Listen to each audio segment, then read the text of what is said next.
नमस्कार. आपण या ठिकाणी गणेश कला केंद्र इगतपुरी गणपती विक्रीचं एक दुकान आहे. या ठिकाणी आपण भेट दिली आहे. खूप सुंदर आणि आकर्षक गणपतीच्या मूर्ती या ठिकाणी आहेत. बघा किती सुंदर, वेगवेगळ्या रंगामध्ये, वेगवेगळ्या हावभावांमध्ये आणि वेगवेगळ्या मुद्रेमध्ये या ठिकाणी गणपती दिसत आहेत. हे सगळे गणपती जे आहेत, या काही गणपती बघा या ठिकाणी सिंहाचा वध करताना आहे, काही महादेवासोबत आहेत. महादेव त्यांचे पिताश्री आहेत, वडील आहेत, तसेच काही फेटा घातलेले आहेत. या ठिकाणी वेगवेगळ्या याच्यामध्ये गणपती यांनी विक्रीसाठी ठेवले आहेत. आता तुम्हाला माहिती आहे, गणपती जे आहेत सगळ्यात पहिले आपण मातीवर संस्कार करतो. जसं मातीवर संस्कार करतो तसं तसं गणपतीची मूर्ती घडत जाते. गणपतीची मूर्ती घडली की मग त्याच्यावर रंगरंगोटी आणि रंग देण्याचं काम केलं जातं. आणि सगळ्यात शेवटी जे आहे ते आपण गणपतींचे डोळे जे आहेत ते रंगवतो. आणि ते डोळे रंगवल्यानंतर मग गणपती जे आहेत ते सजीव आणि जिवंत झाल्यासारखे असं वाटतात. जिवंताचा भाव त्यांच्यामध्ये येतो. आता आपल्याकडे तुम्हाला माहिती आहे गणपती आपण कसे करतो, तर सगळ्यात पहिले गणपती जे आहे ते पार्थिव रूपामध्ये असतात. पार्थिव रूप म्हणजे मातीचे गणपती असतात. मातीचा गणपती आपण घरी आणतो आणि मग सगळ्यात प्रथम आपण गणपतीचं काय करतो तर संकल्प करतो. सगळ्यात पहिले आवाहन करतो, संकल्प करतो, आवाहन करतो आणि त्याच्यानंतर आपण गणपतीची प्राणप्रतिष्ठा करतो. प्राणप्रतिष्ठा झाल्यानंतर मग आपण त्यांची पूजा करून मग आरती करतो. 10 दिवस हा उत्साह, आनंद आणि जो आहे तो कार्यक्रम आपला महाराष्ट्रामध्ये सर्वच ठिकाणी उत्साहात साजरा केला जातो. आपल्याकडे गणपतीचे आगमन होण्यास अत्यंत थोडे दिवस बाकी आहेत. आपण सगळे गणेश भक्त आतुरतेने गणपतीची वाट बघत आहोत. लवकरच गणपती येणार आहेत. जसे गणेश भक्त आपल्या घरी गणपती नेण्यासाठी उत्सुक आहात, त्यांची वाट बघत आहेत, तुम्ही त्यांची पूजा करता, त्याच वेळेस खरं पाहिलं तर तुम्ही मूर्ती बनवणाऱ्यांचे सुद्धा त्या ठिकाणी त्यांच्या कलेला दाद देतात. कारण किती सुंदर मूर्ती या ठिकाणी तुम्हाला बघायला मिळत आहेत. वेगवेगळ्या प्रकारचे गणपती आहेत, सुंदर, छोटे.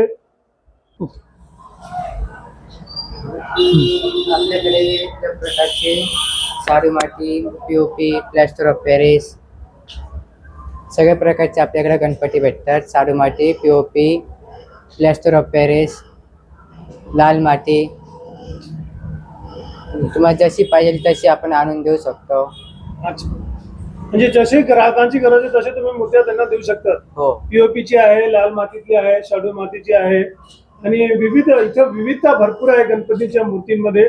आपल्याकडे महाराष्ट्रामध्ये एक महत्वाची गोष्ट अशी आहे की गणपती जे आहे ते प्रत्येक घरामध्ये बसवले जातात. पण जे गणपती घरामध्ये बसवले जातात ते वेगवेगळ्या स्वरूपातले आहेत. काही जणांच्या घरात छोटा मूर्ती आहे, काही जणांच्या घरात मोठी मूर्ती आहे, काही जणांच्या घरात उंदरावर बसली आहे, काहींच्या घरामध्ये मोरावर बसलेला आहे, काहींच्या घरावर असं वेगवेगळ्या प्रकारचे गणपती या ठिकाणी बसले. जरी असं असलं, गणपतीची मूर्ती जरी छोटी मोठी, त्यानंतर लाल रंगाची, पांढऱ्या रंगाची, काळ्या रंगाची, असे वेगळे गणपती जरी असले तरी भाव मात्र सगळ्यांचा एकच आहे. तो आहे भक्तिभाव, तो आहे प्रेमभाव, तो आहे आदर आणि त्या गणपतीबद्दल असलेली श्रद्धा.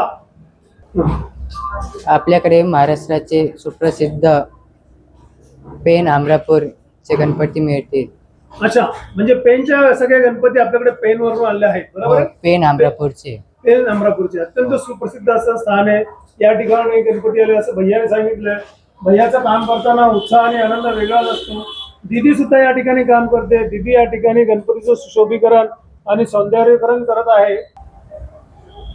तर या ठिकाणी आता एक गणपतीचा जी मूर्ती आहे त्याला शेवटचा हात ठेवण्याचं काम दिदी काही करत आहे. डायमंड बसवण्याचं काम चालू आहे, रंगरंगोटी आणि या ठिकाणी काही वस्त्र, काही रंग, जो काही छोटा मोठा भाग आणखी बाकी आहे. तर शेवटचा हात ठेवून तसं म्हणतो आपण की गणपतीला प्रसन्न करण्यासाठी हृदयातले भाव महत्वाचे आहेत. तसं मूर्तिकार आपले पूर्ण भाव त्या मूर्तीमध्ये असतो. हे गणपती बाप्पा आमच्यावर सुद्धा लक्ष ठेवू, आमच्यावर सुद्धा तुझी कृपा ठेवू, असे भाव या ताईच्या दिदीच्या मनात आहेत. आणि मनोभावे ती अत्यंत हृदयातल्या भावनेने गणपतीचं सुशोभीकरण करत आहे. गणपती सुद्धा तिला असा हात दाखवून सांगतोय की तो तुझ्या प्रसन्न आहे, असा आशीर्वाद देत आहे. गणपती बाप्पा मोरया, मंगल मूर्ती मोरया, गणपती बाप्पा मोरया, मंगल मूर्ती मोरया.